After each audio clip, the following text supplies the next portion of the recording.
राम राम। आज हम श्रीमद् भगवद गीता के अध्याय 18 मोक्ष संन्यास योग का श्लोक 53 संस्कृत उच्चारण और हिंदी अर्थ सहित समझेंगे। पहला चरण ह में मिक्स किया। ह के बाद में अंग। अंग का क्या काम है? ह पर बिंदी लगाएगा, आधे न की। अहं का र में मिक्स करेंगे, अहंकार। शब्द पूरा आने के बाद र पे अनुस्वार, अहंकारम। यहाँ पर अंग आधा है। अहंकारम। बल दोनों अक्षर पूरे, दोनों में मिक्स करेंगे, बल। ल पर अनुस्वार, आधा म बलम। द पूरा, प के ऊपर जो आधा र है उसको द के साथ करेंगे, दर्प। शब्द पूरा आने के बाद अनुस्वार, आधा म दर्पम। पहला चरण रिपीट, अहंकारम बलम दर्पम। दूसरा चरण काम। शब्द पुराने के बाद म पे अनुस्वार, आधा म कामम। क्रो। क्रो में क्र का मतलब हुआ क आधा और र पूरा। क्र पर ओ की मात्रा, क्रोध। शब्द पुराने के बाद ध पे अनुस्वार, आधा म क्रोधम। प में मिक्स करना है, परिग्र। ग्र का मतलब हुआ ग आधा और र पूरा। ह पूरी के साथ आधा म हम, परिग्रहम। दूसरा चरण रिपीट, कामम क्रोधम परिग्रहम। पहला और दूसरा चरण साथ में, अहंकारम बलम दर्पम कामम क्रोधम परिग्रहम। तीसरा चरण विमु, आधे च के साथ य पूरा, विमुच्य।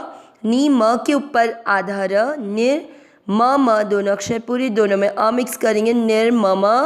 म में की मात्रा तो विसर्ग को पढ़ेंगे ह, निर्ममः। शा के साथ आधा न, शांतो।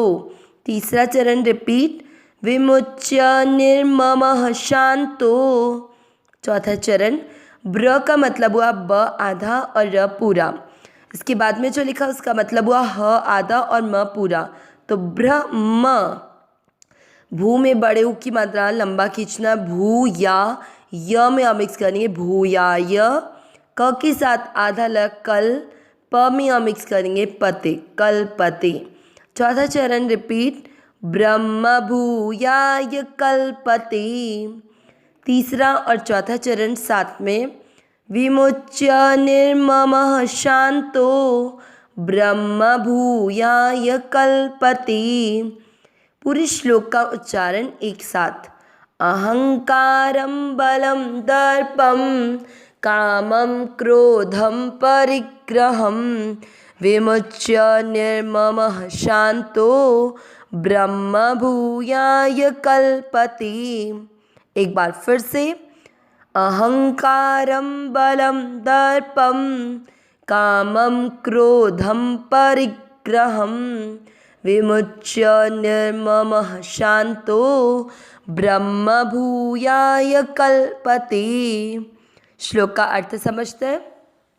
इससे पिछले दो श्लोक 51 और 52 में हमने समझा कि ज्ञान की परानिष्ठा यानी परमात्मा की प्राप्ति के लिए ध्यान योग के सफल होने के लिए किन किन साधन सामग्री की जरूरत है, जिसमें हमने सुना था कि जो विशुद्ध अर्थात सात्विक बुद्धि से युक्त, वैराग्य के आश्रित, एकांत का सेवन करने वाला, नियमित भोजन करने वाला, धैर्यपूर्वक इंद्रियों का नियमन करके, शब्दादि विषयों का त्याग करके और राग और द्वेष को छोड़कर निरंतर ध्यान योग के परायण हो जाता है।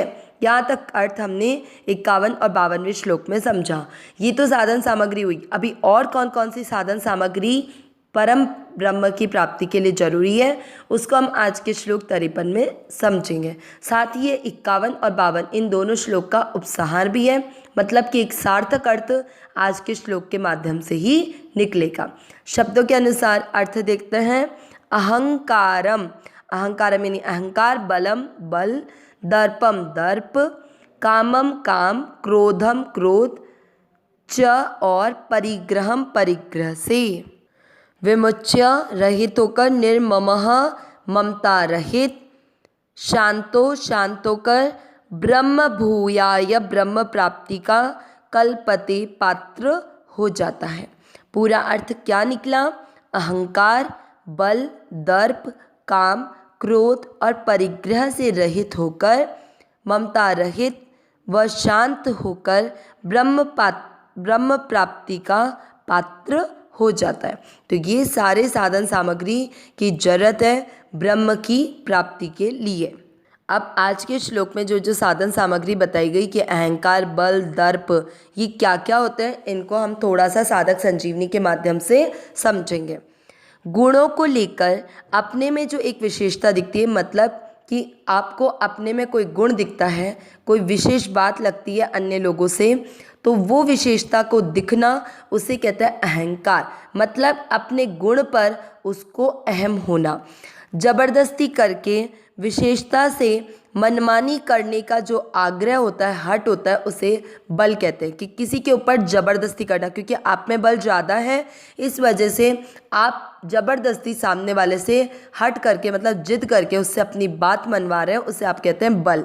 इसके बाद में दर्प क्या होता है कि जमीन, जायदाद आदि जितनी भी बाहर चीज़ों की विशेषता को लेकर अपने आप पर घमंड होता है, उसे कहते हैं दर्प। देखिए, घमंड अहंकार में भी था, लेकिन अहंकार खुद के ऊपर अहम पे था कि जो अपने गुण में, अपने में जो गुण है, उन गुणों को लेकर अपने में एक विशेष बात दिखती है, वो होती है अहंकार। और जो ये जो संसार के साधन है, जैसे कि अब मेरे पास पैसा ज़्यादा है, मेरे पास ज़मीन जायदाद ज़्यादा है, घर बड़ा है, इन सब चीज़ों को लेकर जो विशेषता से घमंड होता है, ये सारी विशेषताएं को लेकर जो घमंड होता है, उसको कहते हैं दर्प। अब भोग पदार्थ और अनुकूल परिस्थिति हमको मिल जाए, इस इच्छा का नाम है काम। इसके बाद में क्रोध क्या है कि अपने स्वार्थ, मतलब कि जो मेरी इच्छा है, मेरे को सुख है, उसमें और अभिमान में अगर किसी के द्वारा ठेस पहुंचाई जाए, तो उसके कारण जिसने ठेस पहुंचाई है उसका अनिष्ट करने के लिए जो जलन हमारे अंदर पैदा होती है, उसको हम कहते हैं क्रोध।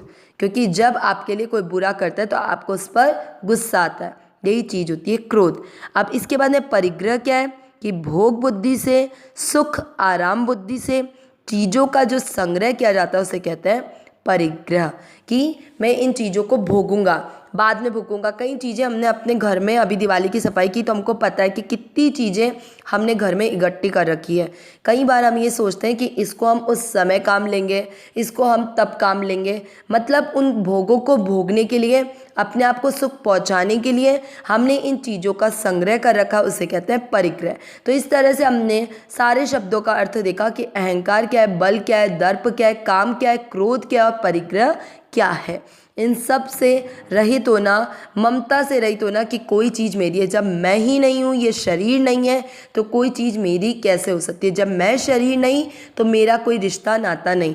तो इसलिए ममता रहित होकर, शांत होकर केवल ब्रह्म प्राप्ति करनी है, ऐसा भाव रखने वाला ही ब्रह्म प्राप्ति का अधिकारी बन पाता है। अविनाशी सहज सुख राशि हे नाथ, हे मेरे नाथ, मैं आपकी शरण में हूँ, आप कृपा करें, मैं आपको भूलूँ नहीं। नारायण नारायण नारायण नारायण।